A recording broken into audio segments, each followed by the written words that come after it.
Hello, welcome to day 4 of our adventure through outer space and in minis. Today, let's jump right into opening up our colors. All right. If you haven't opened it yet, you can pause me and get it and open it. Get ready, because here we go. It's ta-da! It is a blue with some white. And it's a very intense blue. It's called blue marble. Blue marble. Why is it called blue marble? Let me show you the inspiration. And actually, this was the first color I dyed, um, that I physically dyed. It was the first one I was really sure of. I was like, oh, I'm definitely doing this. Because I just loved the inspiration so much. I was like, I have to do that color. All right. So let me share with you my inspiration. Yes. Uh, right here. Here is my inspiration. Blue marble is after the famous Earthrise photo from Apollo 8, which was Christmas Eve in 1968. And it was the first image that they had an operator to take of Earth rising over the lunar surface because they were orbiting around the moon. They hadn't landed on the moon yet, but because that was like several months later, the next July. But this was when they were orbiting around the moon, and like I'm going to show you something in a second that shows you how they actually orbited and turned around, and then the Earth rises over their horizon. They're like, "Oh my God, take a picture of that!" And why I love it so much is because it's um it's like you realize like kind of like what space, like how we are in space, this little blue marble. We're on this little ball that has an atmosphere and has water, and kind of we should treat it preciously because there's a whole lot of not nothing out there, because we're looking at lots of things in outer space, but it's certainly not the Earth, the other things that we're looking at. And while we've run into planets in outer space or evidence of planets, and but not necessarily any like ours yet. So it was the first thing I just had to die because I was like, oh my God, that is just made me think of us in outer space on Earth. Um, I gotta show you just a little bit. This is NASA's website, which is really cool, I think. And it's a lot cleaner. There's a little bit of Bill Anders was actually the astronaut that took this photo. But there's another like a video, Earthrise, and it was a visualization. And this is 6 minutes long, and I won't play the whole thing for you, but I will put a link in the bottom of my YouTube video.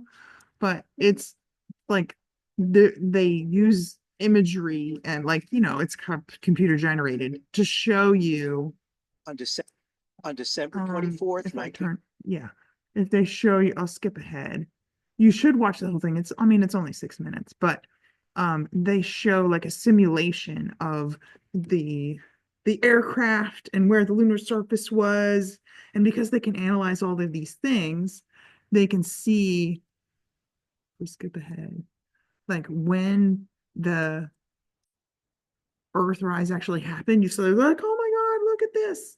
And yes, they've simulated here for this particular video, but you can see when they took a black and white photo, and they're like, get the color film, get the color film. And then you can see like the little blue marble. And this image ended up as like a very iconic image that you probably may have seen it on the cover of like Time magazine or something. I will put the link to this 4K visualization in the description of this video. So if you want to watch it, but it's just really cool. And speaking of um astronauts, right now in the news, they've got two astronauts that are kind of like stuck on the International Space Station. I mean, they were only supposed to stay for like 10 days, And now that it's going to be months, but this is not the first time it's actually happened, but they went up there with the Boeing Starliner and then they kind of didn't trust that it was going to go back properly. So they got to stay there. Sonny Williams and um so got Wilmore. I don't remember his name, his first name. They're stuck there for going to be closer to a year. Um, but yeah, and so you have to think about this little blue marble. And while they were excited to go into space, and they're astronauts, so they're probably pretty much mostly happy that they're kind of stuck up there. But also, they've got to get back down to that little blue marble. So then go back to their regular lives and everyone they know. So we kind of have to treat it preciously. So this was definitely a color I had to dye. I will show you my knitting so far, and I haven't finished all of my, that's actually the wrong side. I have finished all of my little blue marble yet. I'm going to finish that tonight. But here is, they're kind of like wedges, almost wedges in the round here.